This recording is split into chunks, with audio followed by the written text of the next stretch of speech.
MBC 휴면 다큐 사랑. 엄마 미안. 노경희 장편 동화 김영하 그림.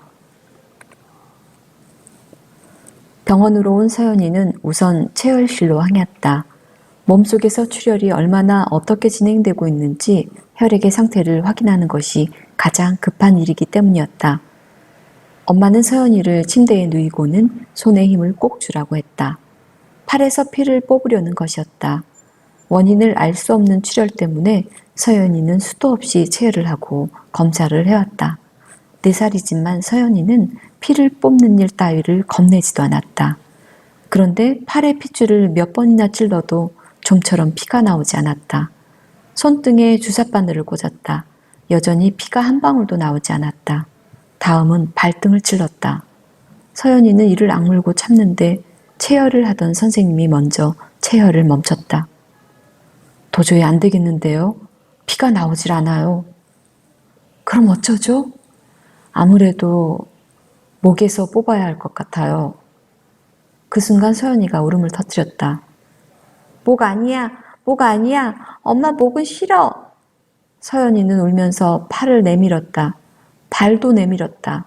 어떻게든 목이 아닌 곳에서 피를 뽑아 달라는 것이다. 엄마 여기 팔, 엄마 여기 팔. 체열을 안 받겠다는 것도 아니고 그저 목이 아닌 다른 곳에서만 해달라는데 엄마는 그 부탁을 들어줄 수가 없다. 피가 나오지 않는 것만으로도 좋지 못한 징후였다. 몸속 혈액량이 부족해졌을 가능성이 높기 때문이다. 목은 심장으로 가는 가장 굵은 핏줄이 흐르는 곳으로 팔, 손, 발, 어디서든 피를 뽑기가 힘들 때에는 마지막으로 목에서 체열을 했다. 서연이가 체열이 힘들다는 소식을 듣고 대장이모가 왔다. 서연아, 우리 한 번에 끝내자. 우리 서연이 잘하잖아. 아니야. 목은 안 할래요. 이모 제발. 싫어.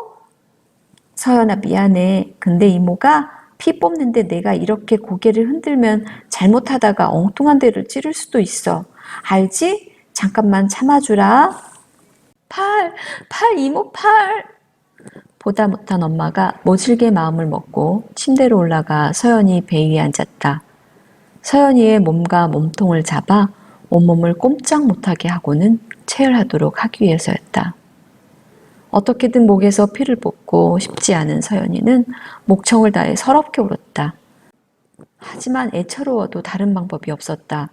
이렇게라도 하지 않으면 피가 나올 때까지 이곳저곳을 찔려야 할 때도 있었다.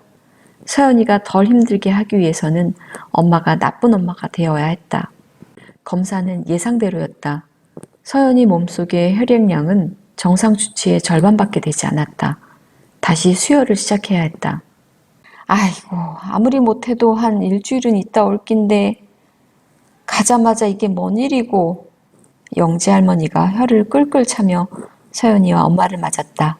엄마는 대장 이모에게 맡겨두었던 짐을 찾아오고 722호 창가 오른쪽 침대는 다시 서연이의 차지가 됐다. 시트를 깔고 환자복으로 갈아입고 마치 어제의 하룻밤은 없었던 것만 같았다. 서연 엄마야, 아빠는 보고 왔냐? 아니요. 집에 있는 쌍둥이는 또 얼마나 마음이 상했을꼬. 아이고 서연아, 웃잘라고 일어나. 네 엄마도 살아야지. 네 자꾸 이러면 네 엄마가 어찌 버틸 끼냐 말이다. 주사바늘로 찌른 팔과 손등, 발등은 온통 멍이 들고 울음 끝이 남아 아직도 눈가가 빨갛던 서연이가 다시 눈물을 뚝뚝 흘리며 울기 시작했다. 서연이 왜 또 울어? 엄마 미워? 나도 서연이 미워. 그럼 어떡해? 이모들이 주사바늘로 여기저기 더 찌르더니 내비둬? 더 찌른다고 피가 나오긴 할까? 엄마도 힘들어 서연아. 엄마도 정말 힘들어. 지난 3년 엄마도 힘들고 지치고 괴로웠다. 집에 가지도 못하고 병원에서 늘 쪽잠을 자야 했으며 위장원에 가보거나 친구들을 만나 수다를 떨어본 지가 언제인지도 기억이 나지 않았다. 사람들은 이제 그만 포기하라고 했었다. 남은 사람들도 생각해야 한다고. 하지만 그럴 수는 없었다. 그렇게 모든 걸 희생하고 온 마음과 온 정성을 다해서 서연이를 돌봐왔지만 결과는 언제나 제자리. 엄마라고 사랑으로 모든 걸 참아낼 수 있는 것만은 아니었다. 그때 울음 섞인 목소리로 서연이가 다시 엄마에게 말했다. 엄마 미안.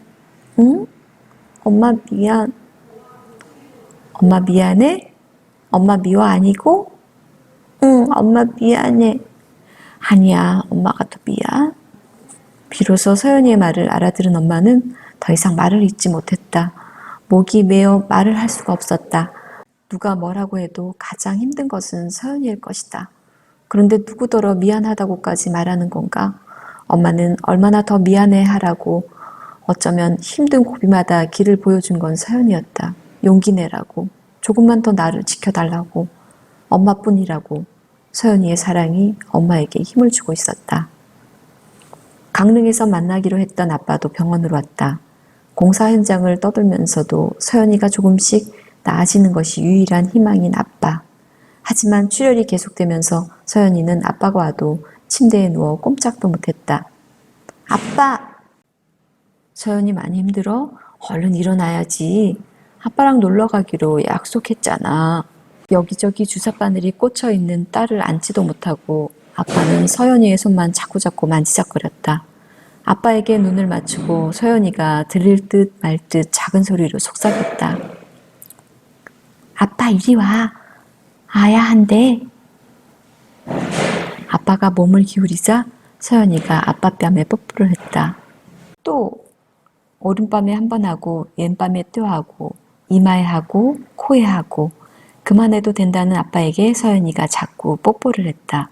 이렇게라도 서연이는 온 힘을 다해 아빠에게 사랑을 보여주고 있는 거였다. 이 아이를 고칠 수 있는 방법은 정말 없는 것일까? 서연이가 잠이 든 다음에도 아빠는 서연이의 손을 가만히 잡고 있었다. 그저 지켜보는 것밖에 달리 할 수 있는 게 없었다. 그것이 너무나 안타까웠다. 여보, 가서 눈 좀 붙여. 내일 출근해야 하잖아. 엄마 아빠도 오랜만에 만났다. 괜찮아. 당신 어디 가서 눈 붙일 데 없어? 내가 있을 테니까 가서 좀 편하게 자고 와. 난 서연이 옆이 편해. 그래도 이렇게 숨소리 듣고 따뜻하게 손도 만지고 얼굴도 비빌 수 있으니까. 안 그러면 더 불안해. 너무 걱정하지 마. 잘 이겨낼 거야. 더한 고비도 많았잖아. 그날 밤 엄마 아빠는 함께 서연이 곁을 지켰다. 별말을 하지 않아도 엄마는 아빠가 같이 있는 것만으로도 위안이 되었다. 아무리 힘들어도 함께 있기만 하면 언제까지고 더 용기 낼 수 있을 것도 같았다. 그건 서연이도 마찬가지였다. 하지만 아침이 되자 침대 곁에 엎드려 겨우 잠든 아빠를 주머니에 있는 휴대전화가 부르르 부르르 흔들어 깨웠다. 여보세요? 현장이었다. 아침부터 도착하기로 한 기자재가 오지 않았다는 불평 섞인 전화였다.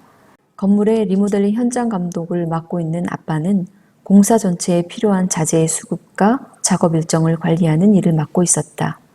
끊자마자 또 다른 전화가 아빠를 흔들어댔다. 그렇게 몇 통이 계속됐다. 아빠가 자리를 비우면 현장에서는 하루 종일 수십 통의 전화가 걸려왔다. 모든 일을 그만두고 서연이와 엄마 곁에 있고도 싶지만 그럴 수는 없는 일이었다. 엄마가 아빠를 보내주었다. 가봐요. 미안해. 서연이 깨면 얼굴 보고 가야 하는데. 힘들기는 모두가 마찬가지인데 서연이도 엄마도 아빠도 서로에게 미안하다고 말했다. 나의 고통보다 서로의 고통에 대해 더 가슴 아파하는 것이다. 내가 얘기 잘할게. 그래 고맙다. 밥 잘 챙겨 먹고 무슨 일 있으면 혼자 애쓰지 말고 바로 전화해. 어떻게든 빨리 올게. 그렇게 아빠는 좀처럼 떨어지지 않는 발길을 옮겨 현장으로 돌아갔다.